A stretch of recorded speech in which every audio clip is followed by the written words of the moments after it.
कभी आपने सोचा है कि हमारी ज़मीन जिस पर हम रहते हैं, अपने रहने के लिए घर बनाते हैं, अपने अंदर क्या रखती है? अगर ज़मीन को खोदा जाए तो हम कितनी गहराई में जा सकते हैं और इस गहराई में हमें क्या मिलेगा? आएँ आज इन तमाम सवालात के जवाब जानने की कोशिश करते हैं।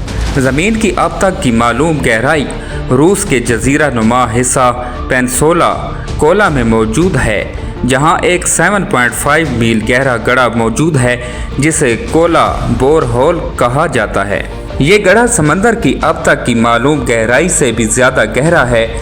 ज़मीन की गहराई को जांचने के लिए इस गड्ढे की खुदाई सन 1970 में सोवियत यूनियन के दौर में शुरू की गई। इस खुदाई से अब तक 3 अहम दरियाफ्तें की जा चुकी हैं।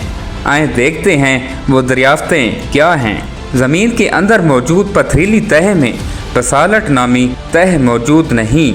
साइंसदानों का ख्याल था कि ज़मीन की तह में बुलंद दर्जा हरारत के बायस सख्त मादे माया हालत में मौजूद हैं और उन्हीं में से एक तह बसाल्ट की है। ताहम इस खुदाई में माहिरीन को बसाल्ट नहीं मिला। ये तो नहीं कहा जा सकता कि इस तह का कोई वजूद नहीं। मुमकिन है ये तह मज़ीद गहराई में वाक़ हो जहां अभी तक इंसान ना पहुंच सका। पानी अमूमन ज़मीन के अंदर ऊपर ही होता है और थोड़ी सी खुदाई के बाद निकल आता है, जिसका सबूत जा बजा कुएं और दही इलाकों में नस्ब हैंड पंप्स हैं जो ज़मीन से पानी निकाल कर ज़मीन के ऊपर आबाद अफराद की ज़रूरियात पूरा करते हैं। ताहम साइंसदानों ने इस गहराई से बहुत दूर 4.3 मील नीचे भी पानी दरियाफ्त किया। इस कदर गहराई में पानी की मौजूदगी किसी के वहम व गुमान में भी ना थी। खुदाई के इस अमल के दौरान सबसे हैरत अंगेज़ दरियाफ्त ज़मीन के अंदर अताह गहराई में खुर्दबीनी रकाजियात फासिल्स की शक्ल में ज़िंदगी की मौजूदगी थी।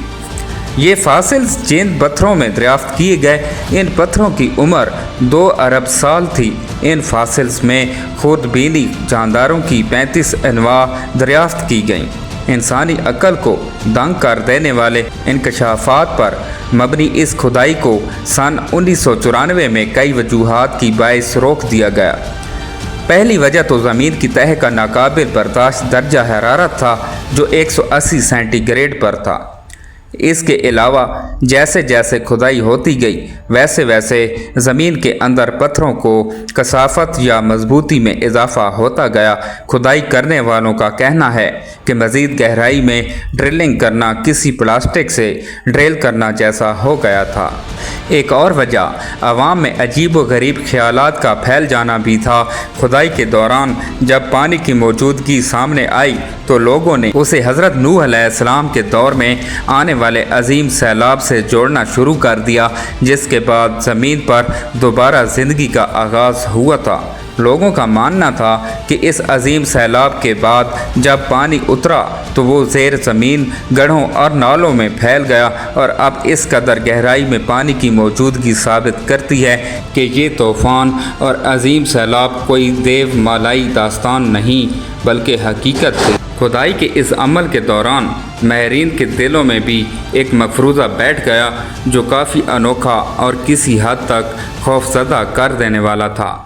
माहिरीन के मुताबिक जहाँ तक वो खुदाई कर चुके थे उस हद से आगे मज़ीद खुदाई करना जहन्नम की तरफ जा निकलने के मुतरादिफ था, जो उनके ख़याल में ज़मीन की गहराई में मौजूद थी। इन माहिरीन ने यह भी दावा किया कि जब वो खुदाई करते हुए ज़मीन की गहराई की तरफ बढ़ रहे थे तो उन्हें बाज़ औक़ात नामानूस सी चीखें भी सुनाई देती थीं।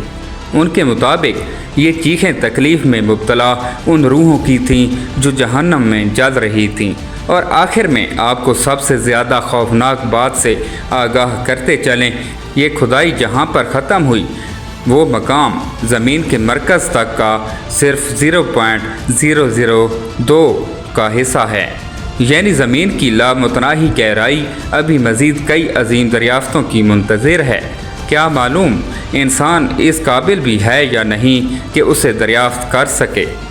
मोहतरम नाज़रीन, उम्मीद करता हूँ کہ آپ کو ہماری آج کی لیٹسٹ ویڈیو اچھی لگی ہوگی۔ اگر آپ کو ہماری آج کی نئی ویڈیو اچھی لگی ہے تو ہمارے چینل اسلامک نالج 1122 کو سبسکرائب کریں اور ساتھ ہی لگے بیل آئیکن کے بٹن کو بھی پریس کر دیں تاکہ ہماری ہر نئی آنے والی ویڈیو آپ تک بر وقت پہنچتی رہے۔ اللہ پاک آپ کا حامی و ناصر ہو۔ اللہ حافظ۔